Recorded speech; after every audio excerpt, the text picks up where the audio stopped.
like I watched that movie, The Phenomenon. Joe, did you finally ever watch it? I think I was bullying you into watching it. I The don't think we Phenomenon did. is a John Travolta. no, not that one. It's a documentary about aliens. Oh yeah, I keep seeing that, and Sarah doesn't want to watch it. I think.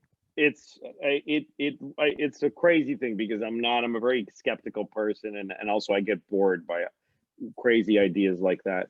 And I'm watching it, and like, you see a pilot saying, I saw this thing, and there's so much weight on him. Like, it's like, dude, you're crazy. Like, I'm just like, you're crazy. I'm trying to figure out how you're crazy, but you're crazy because you saw a flying saucer.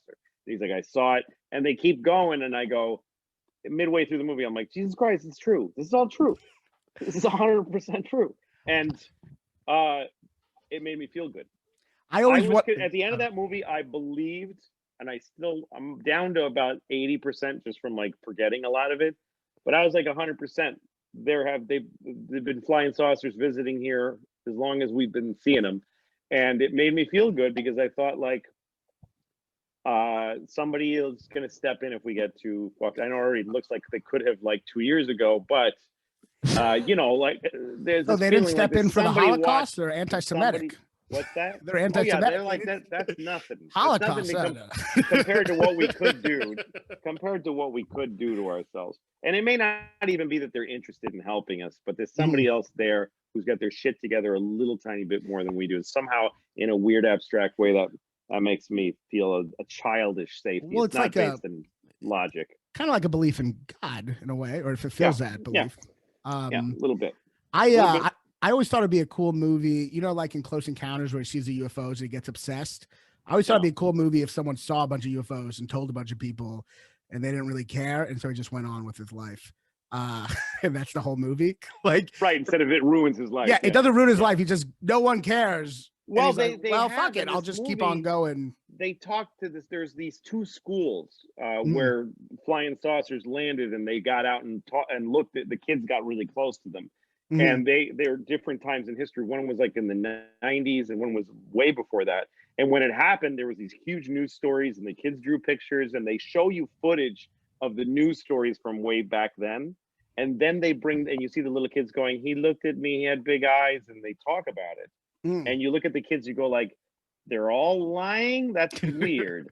And then they bring them back together as adults, and they live in different, this was like, one of them was in an international school in Africa. So all the kids are they're all adults now, and they're all saying, yeah, it's been fucking with my life because I had to get on with my life. I can't be, but I met an alien face to face, and I'm an accountant now, and it's crazy. And when you watch those people talk, they have no reason to lie.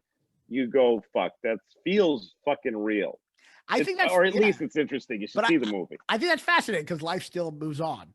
Yeah. So like in Close Encounters, it doesn't. He just goes up in the spaceship. But for everyone else, you still have to cook breakfast in the morning and go to your job. Well, all the people that worked at the Close Encounters place, all the guys at the things, they went home and how was work today? Well, I mean, look, it was most likely. Oh, God. It was most likely like a piece of a satellite, but I was younger and I was standing outside the Jewish Community Center in Louisville, Kentucky, and I saw this bright green glowing object fly through the sky. And I told a couple people, no one gave a shit. So I just stopped. I just didn't care that much. I mean, it's most likely a satellite, but Jimmy Carter saw a UFO. Really? Yes, and I always heard this. And in the movie, that's so crazy. They don't put it in the movie. If you watch it on iTunes, if you go to the extras, they show an interview where a guy who's in a wheelchair like this with the thing, and he came up to get a book signed by Jimmy Carter, and he took advantage of like, I got this, you got to answer. Like he said, Mr. President, is it true that this is like old Jimmy Carter. Is it true that you saw a UFO? And Jimmy just goes, yes. Like he looks like, yes, I have to. He's an honest guy. I really believe Jimmy Carter can't lie. But he went like, yep, I did. Yes. But he goes, what was it like? And he described it exactly the same as everybody in the movie. He says it was here and then it just shot away incredibly fast. That's what's so beautiful. And then they said, did you tell when you became president? Did you tell them? And he said, I did. I told them, and they told me, don't worry about it. That's such a beautiful story because it's like yeah, he saw a UFO, but the way life goes on, what ends up happening is he just gets annoyed having to tell the story so many times. That's right. Like, And that's then like, he again. became president after he saw a UFO. How Right. crazy is that? Well, I mean, I forgot so much. I just remembered I saw one at the end of this. That's how little. That's how much was in the back of my mind. And I you was could like, be oh, you yeah, I could saw a UFO. you could be Yeah. president someday. They'll First never- first Might be. Jewish They'll president. never let a Jew. They'll never. No.